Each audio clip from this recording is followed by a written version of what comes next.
हर हर महादेव, हर हर महादेव। काशी विश्वनाथ, ओगड़दानी, त्रिकालदर्शी, कैलाशी, अविनाशी, भूत भावन भूतेश्वर भगवान शिव, जिनके पावन चरणों का स्मरण कर कर देवादिदेव महादेव संपूर्ण ब्रह्मांड का उद्धार करने वाले, संपूर्ण ब्रह्मांड को वैभव, धन, लक्ष्मी, प्रतिष्ठा देने वाले भगवान देवादिदेव महादेव के पावन चरणों को नमन करते हुए आप सभी को 5 दिवसीय दीप महोत्सव दीपावली की बहुत बहुत बधाई। जो आप सब अपने घरों में रहकर संपूर्ण परिवार के साथ में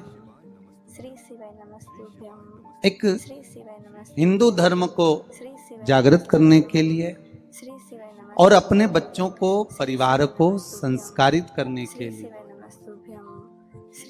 भगवान राम दीपावली के पावन अवसर पर जब अवधपुरी में प्रवेश करते हैं और संपूर्ण अवधपुरी को दीप मालिका से प्रकाशित किया जाता है, ऐसे ही पावन दीप महोत्सव की आप सभी को बधाई देते हुए 5 दिवसीय माता महालक्ष्मी का पूजन, स्मरण शिव महापुराण के माध्यम से, स्कंद पुराण के माध्यम से, विष्णु पुराण के माध्यम से, देवी भागवत के माध्यम से अपन सब श्रवण करने के लिए अपने अपने घरों में विराजमान हैं। आस्था चैनल के माध्यम से, फेसबुक, यूट्यूब के माध्यम से संपूर्ण विश्व में आज धनतेरस का पावन अवसर, जिस दिन धनवंतरी की पूजन हम सब अपने घरों में रहकर कर रहे हैं।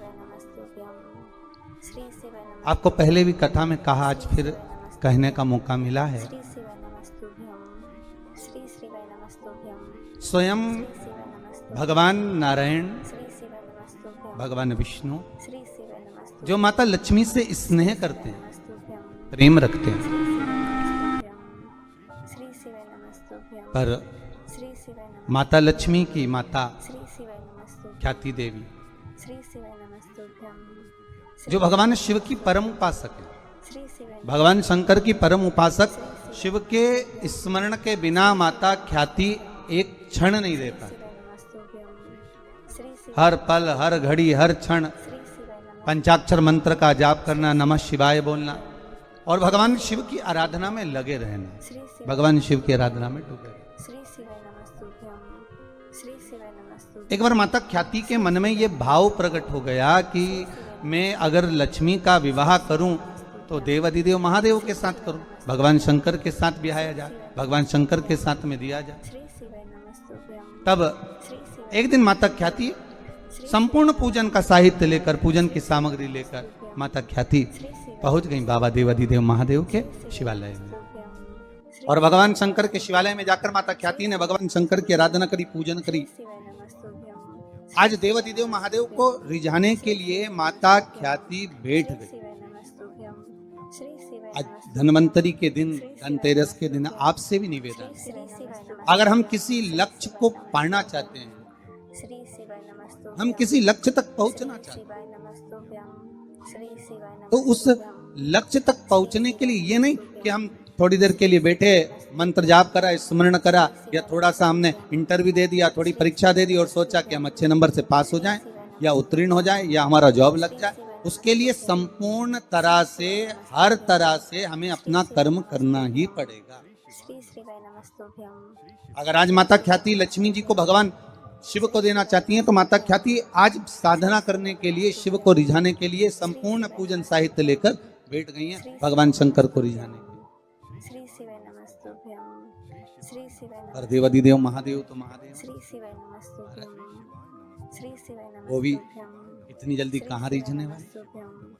श्री शिवाय नमस्तुभ्यं फिर भी श्री शिवाय नमस्तुभ्यं संपूर्ण देवताओं में 33 कोटि देवताओं में सबसे शीघ्र अति शीघ्र सबसे जल्दी राजी होने वाले अगर कोई हैं तो वो देव अधिदेव महा श्री शिवाय नमस्तुभ्यं सबसे जल्दी। श्री शिवाय नमस्तुभ्यं इसलिए पहले भी कहा है भोलेनाथ से निराला यहाँ को ही नहीं। हर महादेव। भगवान शिव के चरणों में बैठकर माता ख्याति भगवान शंकर की श्री शिवाय नमस्तुभ्यं श्री आवाज प्रकट हो गई। मांगो क्या चाहिए आपको। श्री शिवाय नमस्तुभ्यं माता ख्याति ने कहा बस श्री शिवाय निवेदन केवल इतना सा है श्री शिवाय कि नमस्तुभ्यं श्री अपनी बेटी लक्ष्मी का विवाह मैं आपके साथ में करना शिवाय नमस्तुभ्यं श्री शिवाय भगवान शंकर ने कहा श्री शिवाय नमस्तुभ्यं श्री शिवाय नमस्तुभ्यं मैं आपकी पुत्री लक्ष्मी से विवाह नहीं कर सकता। श्री शिवाय मैं आपकी बेटी से विवाह नहीं करूंगा। शिवाय नमस्तुभ्यं क्यों?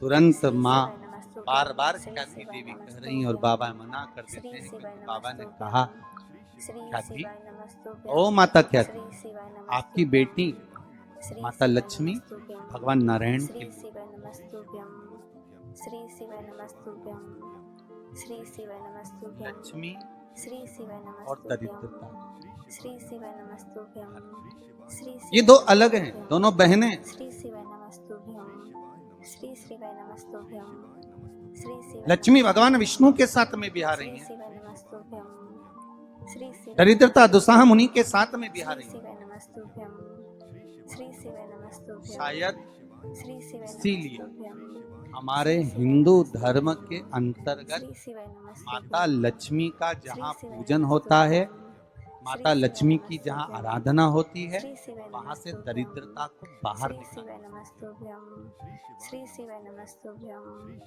श्री शिवाय नमस्तुभ्यं श्री शिवाय इतने दिनों पहले श्री शिवाय किसी के यहाँ 10 दिन 15 दिन 20 दिन पहले से सफाई का क्रम श्री प्रारंभ हो जाता है। नमस्तुभ्यं श्री बार बार नमस्तुभ्यं घर की झाड़ू लगाना, पुताई करना, सफाई करना, श्री शिवाय नमस्तुभ्यं जो अटाला सामान है, बेकार सामग्री है, जो किसी काम की नहीं, उसको ले जाकर कहीं डाल श्री दें। शिवाय भेज नमस्तुभ्यं घर को सुरक्षित साफ, श्री क्योंकि शिवाय नमस्तुभ्यं लक्ष्मी उसी घर में प्रवेश करती है जहाँ पर निर्मलता होती है।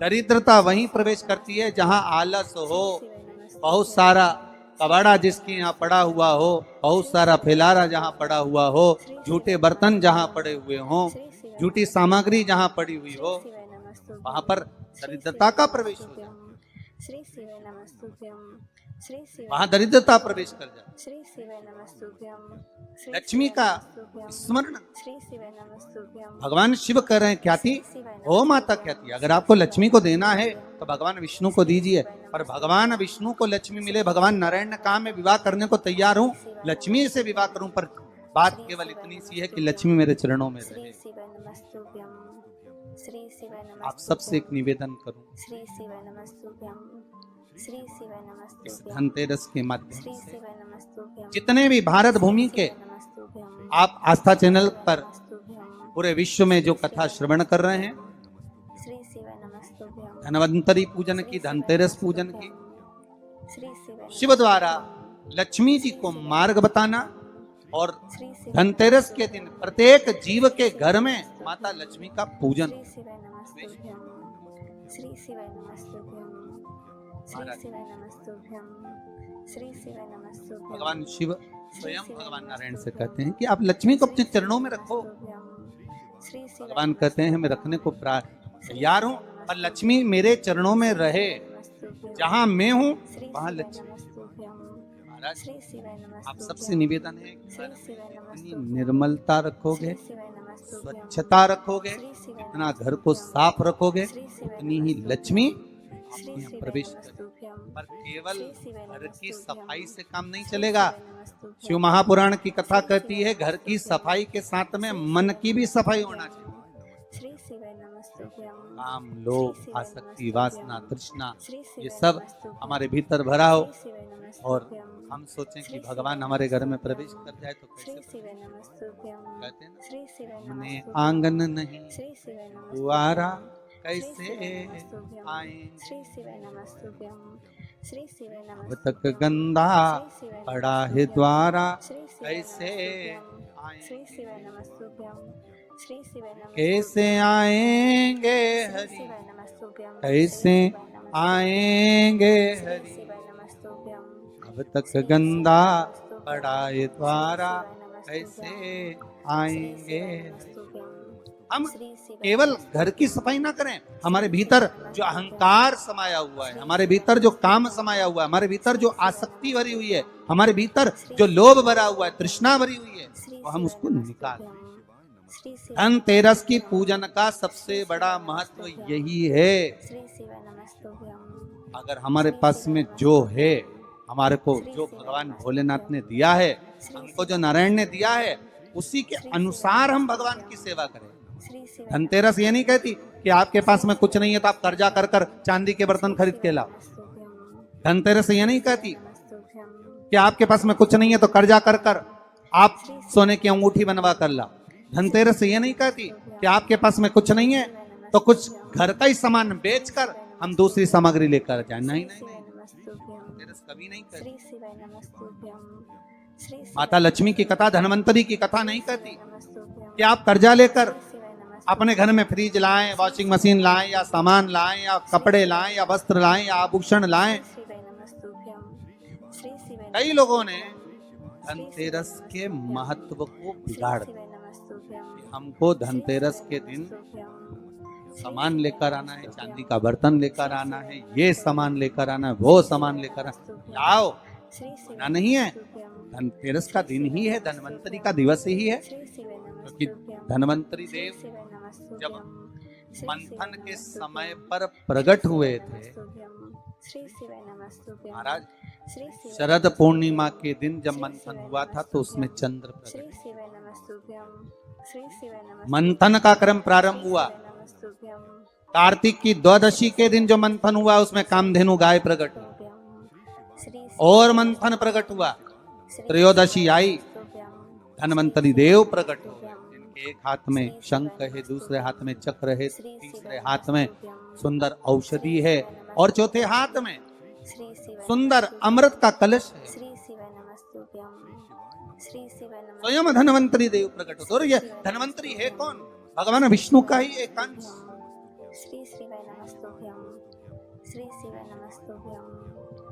त्रयोदशी को धनवंतरी देव, चतुर्दशी आई, माँ कालका प्रकट हो गई, अमावस्या आई, माता लक्ष्मी प्रकट हो गई।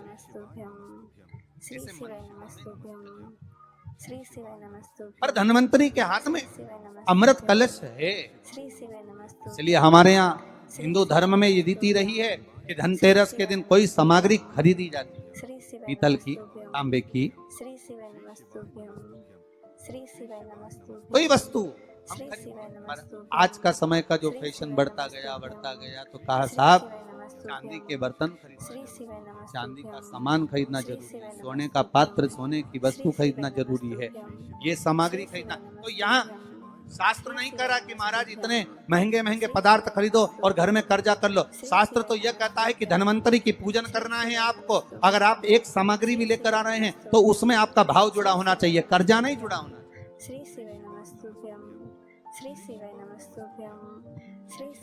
मेरा निवेदन रहेगा घर के बच्चों से भी, घर की माताओं से भी, घर की बहुओं से भी, घर की बेटियों से भी, आपके पिता, आपके घर के बुजुर्ग, आपके घर के बड़े, जिनकी जितनी सामर्थ्यता है और सामर्थ्यता के अनुसार अगर वो आपके यहाँ पर एक तांबे की एक प्लेट भी लाकर दे रहे हैं, तांबे का एक पात्र भी लाकर दे रहे हैं, एक छोटा सा वस्तु भी लाकर दे रहे हैं, तो आप समझना कि धनवंतरी देवता की कृपा हुई है और हमारे घर में आज ये वस्तु प्राप्त हुई, हमारे घर में आज ये वस्तु आई है। उसी को आप स्वर्ण की मान ले, उसी को आप चांदी की मान ले और उसी का पूजन। श्री शिवाय नमस्तुभ्यं, श्री शिवाय नमस्तुभ्यं।